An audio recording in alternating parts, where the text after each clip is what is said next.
What does it take to get ADV riders, sport bike riders, cruiser riders, road racers, dirt bike racers, and just overall motorcycle enthusiasts in one spot? Let's roll. This guy, the Texas Tornado, Colin Edwards. 2-time Superbike champion, native Texan, and all-around badass. So when I got the invite to come train for 4 days at this world-class facility, you know I couldn't say no. Here's what you can expect when you attend the Texas Tornado Bootcamp. Day 1 starts off by checking into the hotel and saloon, aka where you're staying for the weekend. After you pick your bunk, you go and get your gear if you didn't bring your own. This camp is truly all-inclusive. Helmets, boots, pants, protective equipment, even the bike is all provided for you.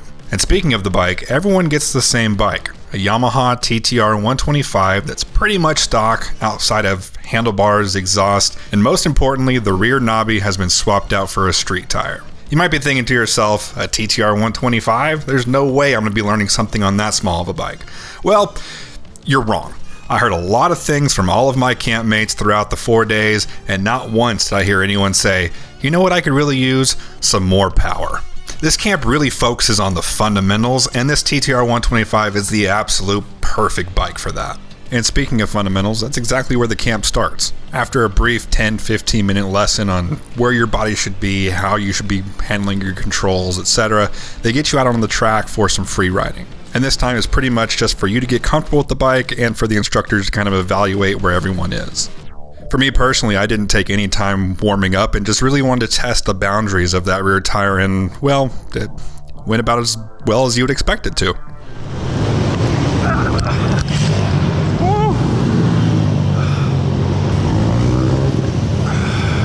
My leg got twisted up. Is it your knee? No, it's my ankle. Oh, your ankle? How's everything else? Everything else was good.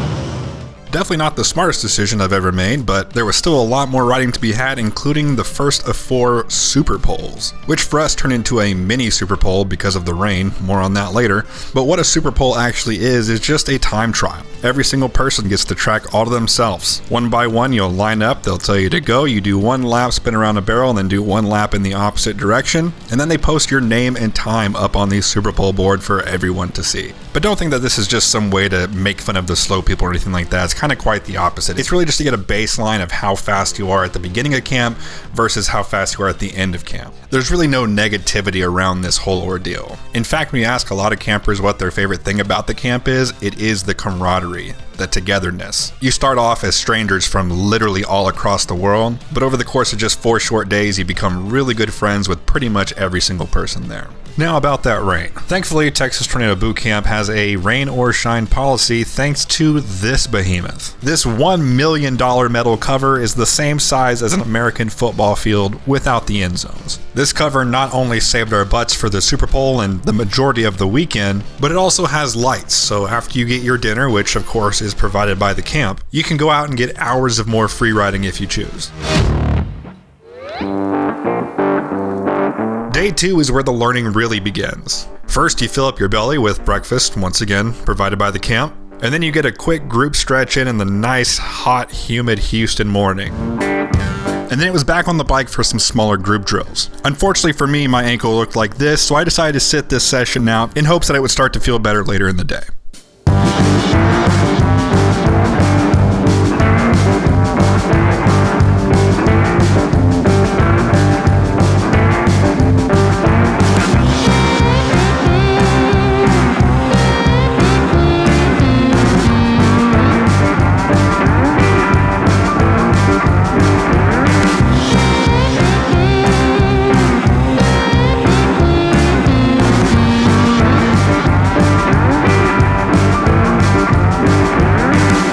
And after a few hours of drills, we headed back inside for some lunch, and then came back outside to get ready for something else that this camp and, well, the state of Texas is known for: firearms. Now I will say this portion of the camp is completely voluntary, but due to the presence of firearm instructor Brett Robinson, it provides a very unique and very safe environment for everyone to get some range time, whether you're a seasoned veteran or if you've never even touched a firearm in your entire life. All of the firearms, ammunition, and safety equipment are all provided, and you're always within arm's reach of trained professionals to ensure everyone has a fun and, once again, safe experience.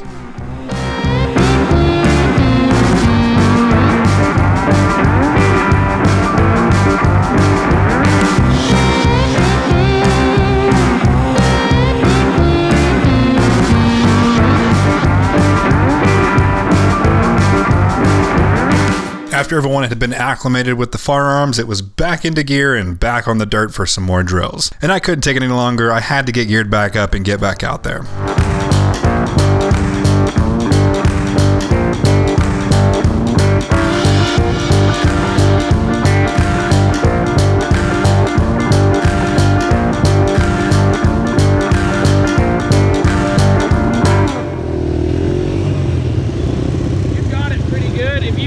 Try to give it a shot. You just look down there at the side by side. Okay. With your peripheral. I'd like to. So one thing Joe was doing right there is actually one of my favorite things about this camp is there's certain levels to each drill that can get the drill progressively harder. And one of the benefits of having so many skilled instructors on track with you is that you get a lot of one-on-one attention. So when they notice that you're doing the drill very well, or maybe you would advance past what this drill is trying to teach you, they can add in little things to kind of bump up the difficulty a bit.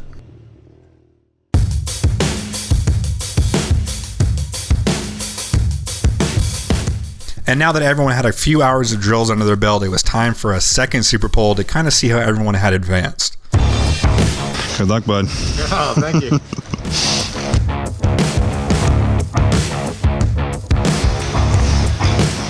Got Maurice at a 102.34, Rusty at a 102.47, and then myself at a 103.9. Volker's right behind me at a 103.12. I've been watching all three of these guys today, and they've gotten a lot faster, so it should be fun. Did he say he expects this track to be slower today than yesterday, just because how slick it is? Yeah. Gotcha. Now, admittedly, I did leave that last clip in there just to make myself feel better because I was a little bit slower on day 2 than I was on day 1. And in full transparency, the footage you're seeing here is from day 1 because I guess I was a little bit more nervous than I thought I was because I forgot to start my camera, and I also forgot to put my bike in gear at the starting line, so I just took off in neutral, so that made me look like a real pro. But here's another look at the times after day 2. The overall pattern that I saw on the board is the guys who were on the top half of the board kind of stayed the same, maybe lost a few tenths or gained a few tenths. So with the track being a little bit slower than it was the day before, it's safe to say that everyone made some improvements. Then it was back to the saloon for some dinner and showers. And then once the lights came on, Colin Edwards' son, Hayes Edwards, along with AMA Rookie of the Year, Jack Brooks, were out on the track putting on an absolute masterclass.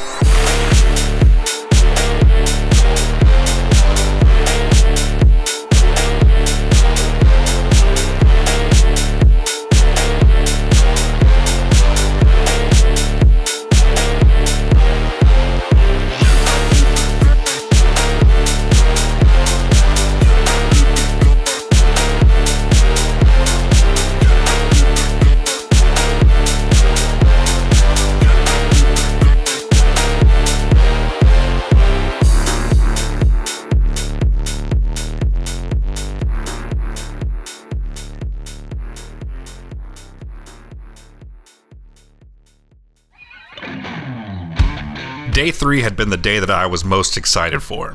And if you look at the schedule, it's easy to see why. The day primarily consisted of 3 things: dirt bike racing, the 5-gun competition, and last but certainly not least, Texas barbecue. The race that they had planned was actually an endurance race, and the rules were actually quite simple. You could either do it by yourself or get a team of up to 4 people. The start would be Le Mans style, meaning you had to start off of your bike, run to it, hop on, start it, and take off. And then every 10 minutes they would give a signal for you to pull into the pits, swap out with a rider, or come into the pits, get off your bike and run around it if you're doing it by yourself, and then get that bike back on the track. Whichever person or team had the most laps at the end of 60 minutes won. I chose to be on a 2-person team with my buddy Gray, and we ended up using his bike, which was both good and bad. It was good because the bike definitely had a little bit more pep than mine, but bad because the bike's brakes also had a little bit more pep than mine and put me on the ground within the first 3 corners.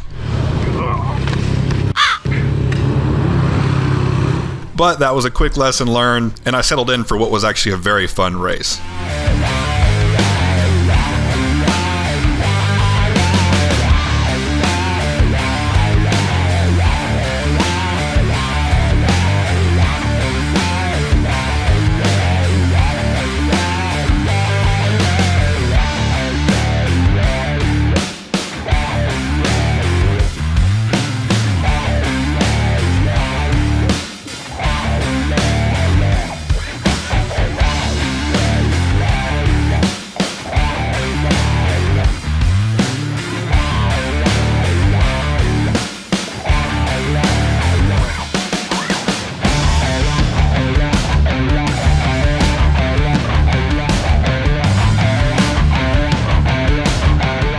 And despite my little random gravity check, we still ended up taking 2nd place.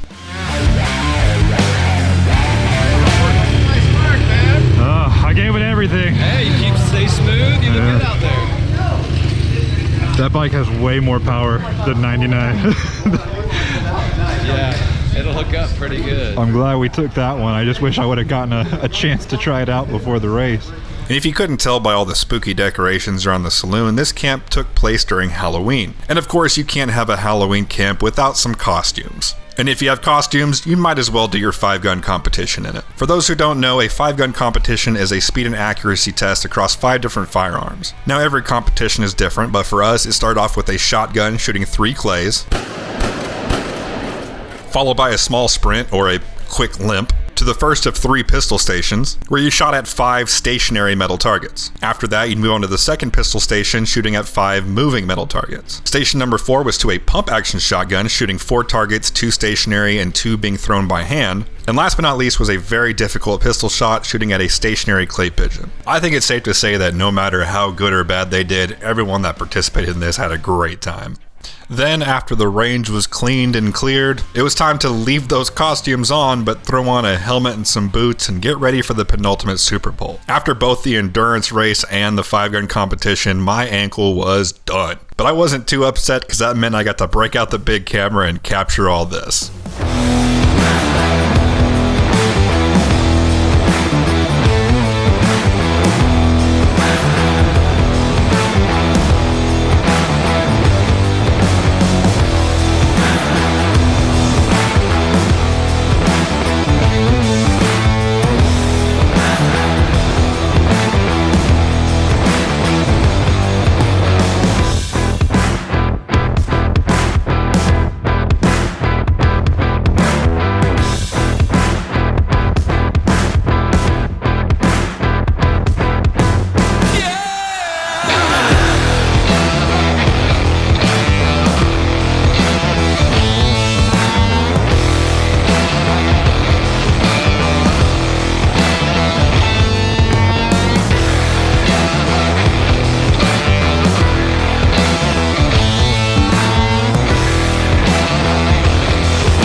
Now, unfortunately, I had to miss the majority of day 4 because, like I said, it was Halloween weekend and I really wanted to get home to go trick-or-treating with my daughter later that evening.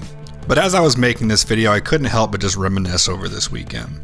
I mean, sure, this is 4 days of honing your skills on a motorcycle with some of the best in the business. But personally, what I think I enjoyed most is what happened off camera. Not only did I come back with a bag of knowledge from what I learned from the instructors while on track, all the time you spend off track is extremely valuable as well. There's something oddly calming about having conversations with people from other parts of the globe, getting to both share and experience different cultures. And while being able to do that while also having a ton of fun on motorcycles, I personally don't think you can put a price on that. Dates for the 2024 boot camps are open, but they do fill up fast, so head over to texastornadobootcamp.com or visit the link down in the description and get your spot reserved today.